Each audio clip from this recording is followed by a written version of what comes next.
کی. قرآن کہتا ہے وَلْتَنْظُرْ نَفْسٌ مَّا قَدَّمَتْ لِغَدٍ وَاتَّقُوا اللَّهَ إِنَّ اللَّهَ خَبِيرٌ بِمَا تَعْمَلُونَ. اے ایمان والو، اللہ سے ڈرو اور آخرت کی فکر کرو کہ تم نے آخرت کے لیے کیا بھیجا ہے. بتاؤ آخرت کے لیے کیا بھیجا ہے، آخرت کے لیے کیا بھیجا ہے. یہی کہ آج مسلمان زنا میں ڈوبا ہے، یہی آخرت کے لیے بھیجا ہے. آج مسلمان نشہ کر رہا ہے، یہی آخرت کے لیے بھیجا ہے. آج مسلمان شراب پی رہا ہے، یہی آخرت کے لیے بھیجا ہے. آج مسلمان جھوٹ بول رہا ہے، یہی آخرت کے لیے بھیجا ہے. آج مسلمان اپنی بیوی بچوں پہ ظلم کر رہا ہے، یہی آخرت کے لیے بھیجا ہے. کیا بھیجا ہے آخرت کے لیے؟ مجھے بتاؤ. اللہ اکبر. آج تو حال یہ ہو گیا، زنا کی فلمیں دیکھ کر، زنا کی تصویریں دیکھ کر، گندی پکچریں دیکھ کر آج 16 17 سال کے لڑکے اور لڑکیاں زنا کی طرف بطور فیشن بڑھ رہے ہیں. اللہ اکبر.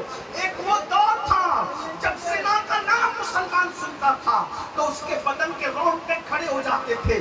یا اللہ، یہ کس گناہ کا نام آیا ہے، یا اللہ یہ کس پاپ کا نام آیا ہے. لیکن افسوس، گندی فلموں نے، گندی پکچروں نے، گندی ناولوں نے، گندے ماحول نے، گندے فیشن کی گندی تہذیب نے آج میری قوم کے ان جوانوں کو زنا کے دروازے پر پہنچا دیا ہے. وہ جوان جس کے بارے میں اقبال نے کہا تھا، عقابی روح جب بیدار ہوتی ہے جوانوں میں، نظر آتی ہے ان کو اپنی منزل آسمانوں میں. نہیں تیرا نشے من قصر سلطانی کے گنبد پر تو شاہی ہے، بسیرا کر پہاڑوں کی چٹانوں میں. اے میری قوم کے شاہین صفت جوانوں، تم محمد عربی کے سپاہ ہو، تم محمد عربی کے جوان ہو، تم محمد رسول اللہ کے غلام ہو. تم کوے نہیں ہو، تم چڑیا نہیں ہو کہ گناہوں کی گندگی پہ بیٹھو. تم محمد رسول اللہ کے عقاب ہو. عقاب. اللہ نے تمہیں زمین پہ پاپ کے لیے نہیں بھیجا، اللہ نے زمین پہ تمہیں پاپ کا خاتمہ کرنے کے لیے بھیجا. میرے بھائی، تو ہی تھا جس نے اسلام کے لیے دریاؤں پہ کشتیاں جلائی تھی. تو ہی تھا جس نے بیت المقدس پہ اسلام کا پرچم لہرایا تھا. ارے تو ہی تھا جس نے اللہ اکبر دنیا میں انقلاب پیدا کیا تھا. مگر ہائے میرے جوان، آج تجھے کیا ہو گیا؟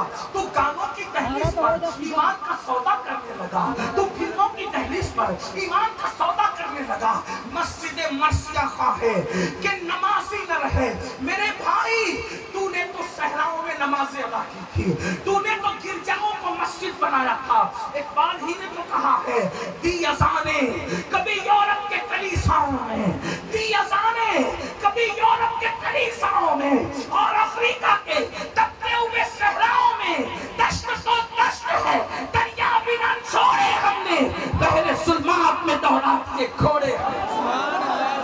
اقبال کہہ رہے ہیں کہ ہم نے یورپ کے کلیساؤں میں اذان دے کر، توجہ، اقبال کہہ رہے ہیں ہم نے یورپ کے کلیساؤں میں اذان دے کر ان کلیساؤں میں اذان دی. اذان افریقہ کے صحراؤں میں اذان دی.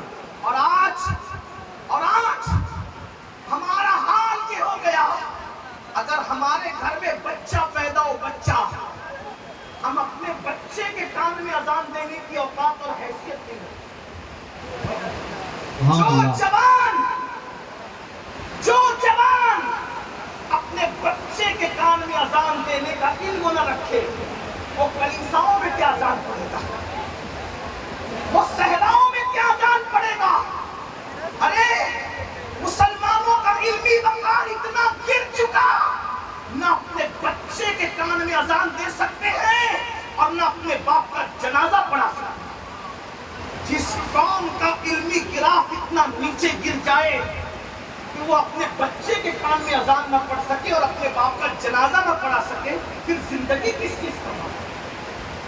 زنا کا، نشے کا، شراب کا، بے نمازی پن کا، عیاشی کا، آبادی کا. بتاؤ، مرنا نہیں ہے، موت نہیں آنی ہے. اے ہزاروں جوانوں، تقریر سننے کے لیے تمہارے جو جذبات ہیں، اگر عمل کرنے کے لیے یہی جذبات پیدا ہو جائیں تو پوری دنیا کے اندر انقلاب آ جائے. اللہ. نعرہ تکبیر، نعرہ رسالت، عرس مقدس، مذہب اسلام، نعرہ تکبیر. کتنی خوشی ہوتی ہے. ارے بارش میں بھیگ کر کے تقریر سن رہے ہو تو کبھی بارش میں بھیگ کر مسجد بھی جانا سیکھو.